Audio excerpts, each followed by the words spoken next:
नमस्कार बच्चों, हम मधु कांकरिया द्वारा रचित साना साना हाथ जोड़ी यात्रा वृत्तांत का अध्ययन कर रहे थे और जिसमें हमने लेखिका के गैंगटोक से युमथांग और युमथांग से लायोंग तक की यात्रा के अनुभवों के बारे में अध्ययन किया। इस वीडियो में भी हम लेखिका की युमथांग से लायोंग तक की यात्रा के अनुभवों के बारे में अध्ययन करेंगे कि इस यात्रा के दौरान लेखिका ने कौन कौन से प्राकृतिक दृश्य देखे थे।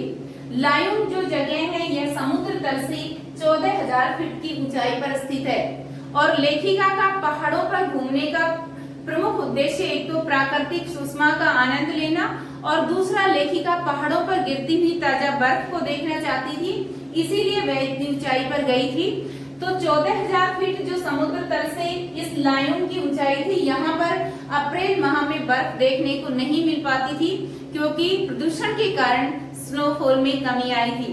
लेखिका ने देखा कि यहाँ पर यातायात काफी दुर्गम था, यातायात के साधन उतने यहाँ पर उपलब्ध नहीं थे जितने कि मैदानी क्षेत्रों में होते हैं। अपनी यात्रा के दौरान लेखिका ने देखा कि छोटे छोटे बच्चे 3-4 किलोमीटर दूरी तक पैदल चलकर ही विद्यालय जाते थे और घर भी पैदल ही लौटते थे। इसका कारण यह था कि वहाँ पर यातायात के साधनों का अभाव था क्योंकि पहाड़ी क्षेत्र होने के कारण वहाँ पर यातायात इतना सुगम नहीं था। यहाँ पर रास्ते बहुत सकरे और घुमावदार थे। सकरे और घुमावदार इसलिए थे क्योंकि पहाड़ों को काटकर रास्ते बनाए गए थे, इसलिए रास्ते सकरे थे, घुमावदार थे और दुर्घटना से बचने के लिए जगह जगह पर बोर्ड लगे हुए थे जिन पर यातायात में सावधानी बरतने के निर्देश थे। लेकिन वहाँ पर जो प्राकृतिक सौंदर्य था वो जगह जगह बिखरा पड़ा था। लेखिका उस प्राकृतिक सौंदर्य में इतनी अधिक डूब जाती है कि उन्हें वहाँ पर अतीन्द्रिय सुख की प्राप्ति होती है। वे स्वयं को भूलकर उस प्राकृतिक सौंदर्य में खो जाना चाहती हैं। लायोंग के लोगों की जीविका का प्रमुख साधन पहाड़ी आलू, धान की खेती और शराब का व्यापार था। तो इस वीडियो में हम लेखिका की युमथांग से लायोंग तक की यात्रा के जो अनुभव थे, जो प्राकृतिक दृश्य उन्होंने देखे थे, उनका विस्तार पूर्वक अध्ययन पाठ के अंतर्गत करेंगे जो इस प्रकार है। और तभी मुझे ध्यान आया, इन्हीं रास्तों पर एक जगह सिक्किम सरकार का बोर्ड लगा था जिस पर बड़े बड़े अक्षरों में लिखा था, ever wondered who defied death to build these roads. आप ताज्जुब करेंगे, इन रास्तों को बनाने में लोगों ने मौत को झुठलाया है। कौन से रास्तों को बनाने में लोगों ने मौत को झुठलाया है? जिन रास्तों को पहाड़ी औरतें चौड़ा बना रही थी, जो रास्ते पत्थरों को काट करके अब बनाए गए थे और जिनको पहाड़ी औरतें चौड़ा बना रही थी, उन रास्तों के बारे में कहा है कि ये कार्य इतना जोखिम भरा था, लेकिन इसको पूरा करके लोगों ने मौत को झुठलाया है, मौत पर भी विजय पाई है। एकाएक मेरा मानसिक चैनल बदला, मन पीछे घूम गया। इसी प्रकार एक बार पलामू और गुमला के जंगलों में देखा था, पीठ पर बच्चे को कपड़े से बांधकर पत्तों की तलाश में डोलती आदिवासी युवतियां, उन युवतियों के फूले हुए पांव और इन पत्थर तोड़ती पहाड़िनों के हाथों में पड़े ठाठे, ठाठे का मतलब होता है हाथों में पड़ने वाले निशान या गांठें। एक ही प्रकार की कहानी कह रहे थे कि आम जिंदगियों की कहानी हर जगह एक सी है। सारी मलाई एक तरफ, सारे आंसू, अभाव, यातना और वंचना एक तरफ। यानी लेखिका ने जैसे ही पत्थर तोड़ती पहाड़ी युवतियों को देखा तो उनके दिमाग में दूसरा भी इसी प्रकार का दृश्य आता है जो उन्होंने पलामू और गुमला के जंगलों में देखा था। ये पहाड़ी औरतें पत्थर तोड़ने का काम कर रही थी और वे आदिवासी युवतियां पत्तियां चुनने का काम कर रही थी। उनके भी बच्चे उनकी पीठ पर कपड़े से बंधे हुए थे। तो लेखिका ने बताया है कि सारी मलाई एक तरफ और सारे आंसू, अभाव, वंचना और यातना एक तरफ।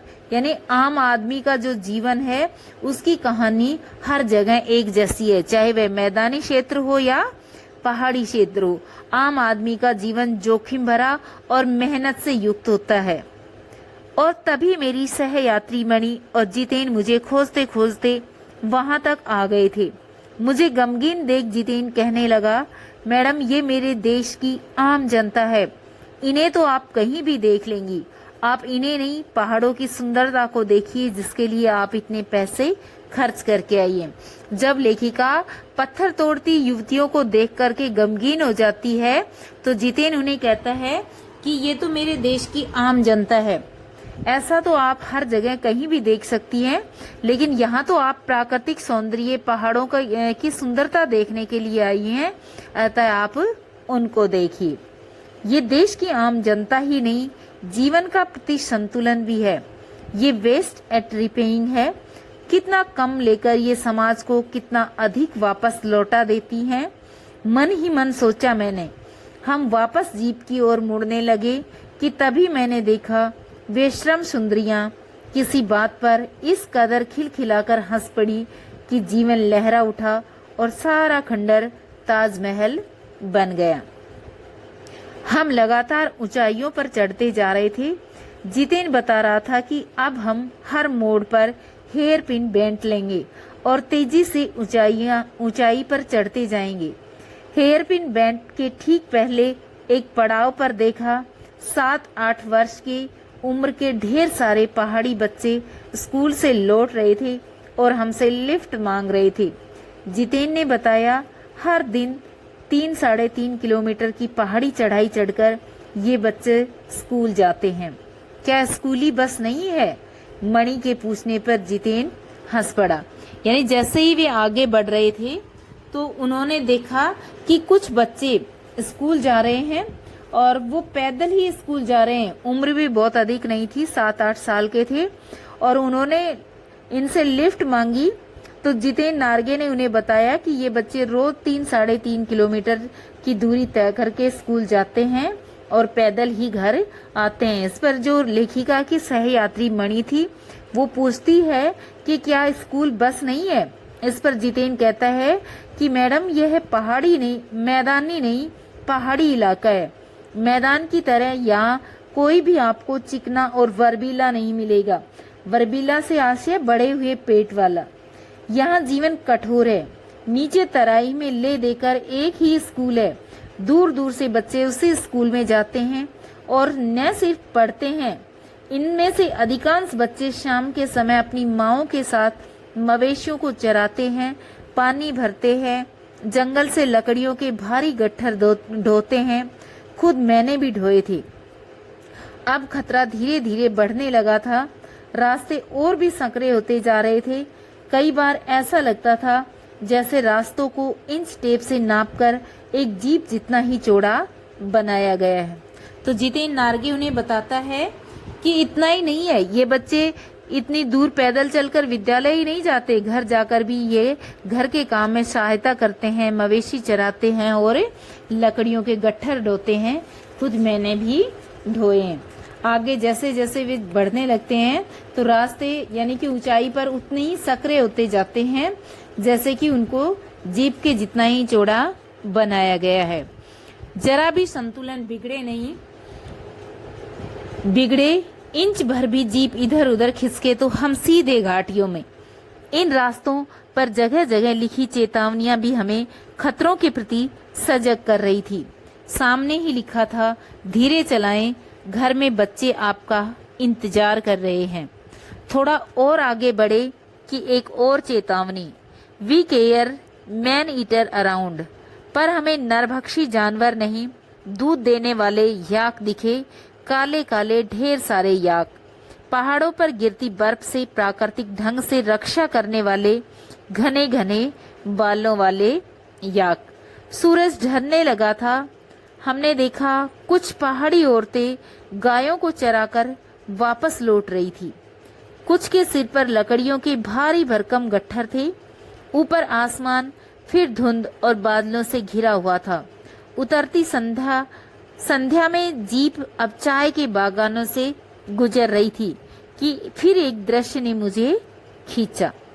नीचे चाय के हरे भरे बागानों में कई युवतियां बोकू पहने, बोकू होता है सिक्किमी परिधान, चाय की पत्तियां तोड़ रही थी। नदी की तरह उफान लेता उनका यौवन और श्रिम से दमकता गुलाबी चेहरा। एक युवती ने चटक लाल रंग का बोकू पहन रखा था।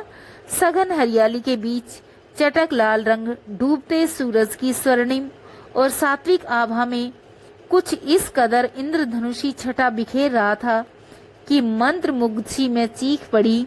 इतना अधिक सौंदर्य मेरे लिए असह्य था।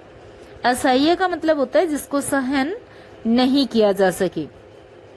यानी कि जैसे ही लेखिका जो है और उनके साथी आगे बढ़ रहे थे तो उन्होंने देखा कि उनकी जीप चाय के बागानों से गुजर रही थी और चाय के बागानों में जो सिक्किमी युवतियां हैं वो सिक्किमी परिधान पहने हुए चाय की पत्तियां तोड़ रही थी, जिनका सौंदर्य भी अत्यधिक था। और लेखिका ने उसके बारे में कहा है कि वो मेरे लिए असह्य था। युमथांग पहुंचने के लिए हमें रात भर लायोंग में पड़ाव लेना था। गगनचुंबी पहाड़ों के तल में सांस लेती एक नन्ही सी शांत बस्ती लायोंग, सारी दौड़ धूप से जिंदगी जहां निश्चिंत सो रही थी, उसी लायोंग में हम ठहरे थे। तीस्ता नदी के किनारे पर बसे लकड़ी के एक छोटे से घर में मुंह हाथ धोकर मैं तुरंत ही तीस्ता नदी के किनारे बिखरे पत्थरों पर बैठ गई। सामने बहुत ऊपर से बहता झरना नीचे कलकल बहती तीस्ता नदी में मिल रहा था। मध्यम मध्यम मध्यम का मतलब होता है धीरे। मध्यम मध्यम हवा चल रही थी, यानी धीरे धीरे हवा बह रही थी। पेड़ पौधे झूम रहे थे। गहरे बादलों की परत ने चांद को ढक रखा था। बाहर परिंदे और लोग अपने घरों को लौट रहे थे। वातावरण में अद्भुत शांति थी। मंदिर की घंटियों सी घुंघरुओं की रुनझुनाहट सी आंखें अनायास भर आई। ज्ञान का नन्हा सा बोधिसत्व जैसे भीतर उगने लगा। वही सुख, शांति और सुकून है जहाँ अखंडित संपूर्णता है। पेड़ पौधे, पशु और आदमी सब अपनी अपनी लय, ताल और गति में हैं। हमारी पीढ़ी ने प्रकृति की इस लय, ताल और गति के साथ खिलवाड़ कर अक्षम्य अपराध किया है। हिमालय अब मेरे लिए कविता नहीं, दर्शन बन गया था। यानी लायोंग में जिस जगह लेखिका ठहरती हैं वहां पर वे तीस्ता नदी के किनारे बिखरे हुए पत्थरों पर बैठ जाती हैं और वहां से प्राकृतिक सौंदर्य यानी ऊपर से गिरते हुए झरने, धीमे धीमे चलती हवा, पेड़ पौधों की हरियाली, इन सब को देख रही है और लेखिका मान रही है कि इन सब का नाम ही संपूर्ण सुख है। यानी कि जहाँ पर ये सब मौजूद हैं, जहाँ पर ये अखंडित संपूर्णता है, वहीं पर सुख और शांति मिल सकती है। अब हिमालय उसके लिए कविता नहीं अपितु एक दर्शन बन गया था। अंधेरा होने के पहले ही किसी प्रकार डगमगाती शिलाओं और पत्थरों से होकर तीस्ता नदी की धार तक पहुंची।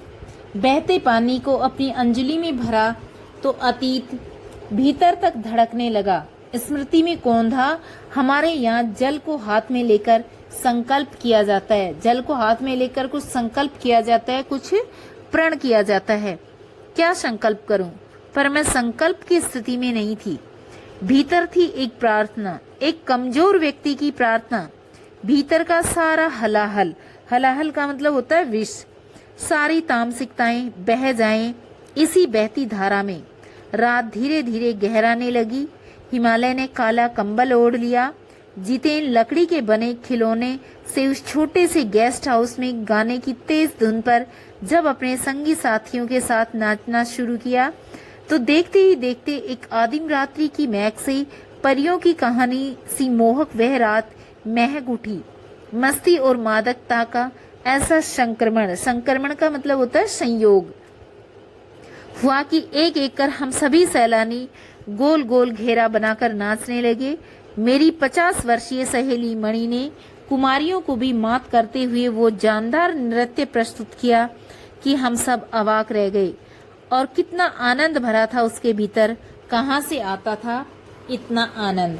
यानी लेखिका ने बताया है कि जब अंधेरा होने लगा तो उस समय मैं तीस्ता नदी की धार के पास पहुंची और नदी के जल को हाथ में लेकर मैं कुछ संकल्प करना चाहती थी। लेकिन मैं संकल्प की स्थिति में नहीं थी, इसलिए मैंने सिर्फ ये प्रार्थना की कि मेरे अंदर की जो भी दुष्ट वासनाएं हैं, जो तामसिकताएं हैं, वो सब इसी बहती धारा में बह जाए, यानी कि मेरे अंदर की दुष्ट वासनाएं और तामसिकताएं सब दूर हो जाएं। हिमालय ने रात्रि के समय काला कंबल ओढ़ लिया था। सब लोग जो वहां पर ठहरे हुए थे लायुंग में, उन्होंने रात्रि के समय नाचना और गाना शुरू किया। जितेंद्र नार्गे ने अपने साथियों के साथ बहुत ही सुंदर नृत्य किया तथा लेखिका की सहयात्री मणि ने भी बहुत ही सुंदर नृत्य किया। ये सब उसके भीतर भरे हुए आनंद का ही परिणाम था, यानी उसके भीतर वो उस प्राकृतिक दृश्य को देखकर बहुत अधिक आनंद भरा हुआ था, जिसकी वजह से वह नाचने के माध्यम से अपने आनंद को, अपनी खुशी को प्रकट कर रही थी।